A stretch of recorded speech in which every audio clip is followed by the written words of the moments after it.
So let's talk about battling in Meek Heroes Victory. The first thing you're going to do is move into the Battle a Boss space. Then you're going to grab the boss for the level that you're in. For this exercise, let's say that I'm in the agent level. I want to note here this 35 to 40. That's simply the range of strength points for this boss class. In this case, it would be 35. And I would have my deck here. I'd grab my deck. I'm allowed to look through this at any time preceding battle, prior to battle. But in battle, I must shuffle my deck. It's a non-negotiable that I must shuffle my deck.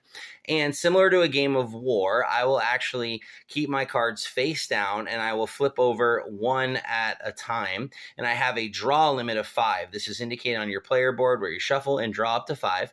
Unless I had a card that had come out in battle that says I may draw 2 additional cards. So now as I'm working up to 35, if I hit my 5-card limit, I can actually draw 2 additional cards because of this. Now, when cards are drawn, generally, they're going to take effect immediately. So in this case, if I drew the water to wine and that had come out, I would immediately gain 2 resources. The only real exceptions to this are if I have additional cards. Those would be over my limit of 5. Or there's a card called Fire from Heaven, which allows you to pay resources to increase strength points. You'd be able to pay those a little bit later in battle as well. But for the most part, everything's going to be triggered immediately. I would gain those 2 resources. So I would go and hit my 5-card limit, but in this case, I could actually draw 7 cards in hopes to meet or beat the strength points of this boss. And so I would have to hit 35 or higher. Now, I want to note the mech here. Every character gets these discs, and with that, these represent mech batteries. And so players are charging their mech, and each charged mech piece is worth 2 strength points going into battle. So in this case, I'd be heading into battle already with 6 strength points. And when the mech is fully charged, it's worth 10 strength points, and it negates 1 automatic loss. Now, I do want to talk about automatic losses. You'll have 2 to start in your deck, but you increase more as you go through different levels, so you'll gain more of them. But let's say I drew an automatic loss, and I had no way to negate it. So what would end up happening is I would take that automatic loss and I would stick it underneath the boss like so. You'll notice that 1 in the top right corner. This now makes the boss 36 strength points the next time I battle him. And let's say it happened again. I would take this other one underneath here, and now he's going to be worth 38 in the next battle. You're always going to battle the same boss until you redeem or banish them.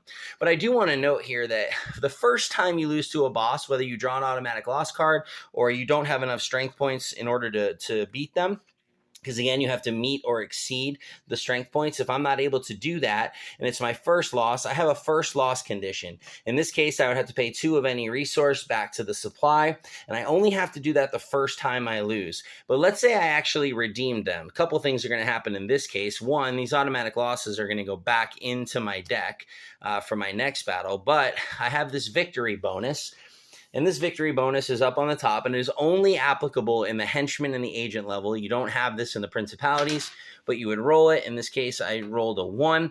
I'd be able to pick any one of these bonuses. So the number corresponds to the dice roll, and then you just go ahead and do the reward. So that is an awesome little bonus that you have for winning. I mean, the game is called Victory, so it's pretty sweet to have a victory bonus. Another thing I want to talk about is that each of the characters has a battle action that they can take at any time during battle, and it can happen 1 time per battle. And so in this case with Dexter, you would pay 2 strength or 2 onyx to increase your mech pieces by 1 strength point. So I would pay these 2 onyx back to the supply.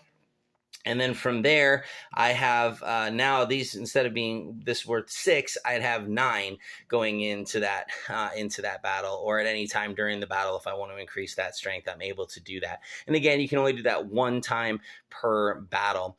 The last thing I want to talk about here, actually the second to last thing I want to talk about here, is going to be a pressure luck element. So let's say I have drawn cards and I have either met or exceeded the strength points of this boss, but I have something like the water to wine card in here, which is going to give me 2 additional resources. And I'm like, man, I really could use resources right now that's going to help me. So even though I've done that, if I had a card that was out, let's say I had drawn this 5,000 fed, and I can draw 2 additional cards, and I still have those 2 draws left, even though I've already at this point met or exceeded these strength points, and I want to try to get this water to wine out or another card that gives me resources. I could then seek to draw an additional card. In this case, wow, I could negate one automatic loss, and I can draw an additional card. Boom, I got that. Cool, I now gain those 2 resources immediately, and I can keep going. Oh, I drew an automatic loss card, but it's negated because of that helmet. I still actually have 2 draws left. Boom, this is a problem. I just drew another automatic loss card. So what ends up happening here is now I don't have another way to negate it. I only negated 1 at this point based on my card draws. My mech's not fully built or fully charged, so now I've got a problem. Even though I already met or exceeded the strength points of the boss, I actually at this point have lost the battle, and so I would place that automatic loss underneath there. So if you're gonna press your luck, which people do, and it's actually can be really, really beneficial.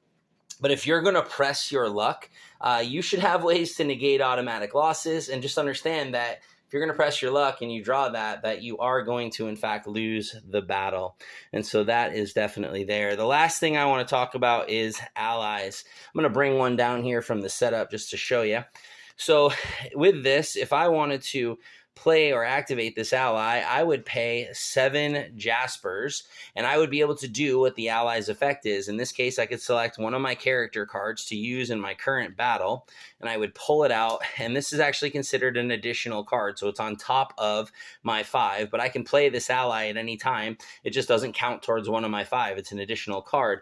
But let's say I'm like, okay, cool, and it's still not going the way I want it to, and I had 7 more Jasper, right? On top of that, I could actually pay for that again and get my other character card out if I wanted to do so. So you can actually use allies as often as you have the resources to pay for them, which is really, really nice. Now, some of the allies, you have to understand, are used before battle, and some of them mess with other players to kind of slow them down. So definitely pay attention to what the allies have to say and how you can use them. Allies can be they're allies, so they can be a real benefit in battle as you're seeking to do that. So that's a little bit of an overview there of how to battle in Meek Heroes Victory. If you have any questions, comments, or concerns, you can email us at meekheroes@gmail.com, or you can just visit our website at meekheroes.com. We'd love to hear from you.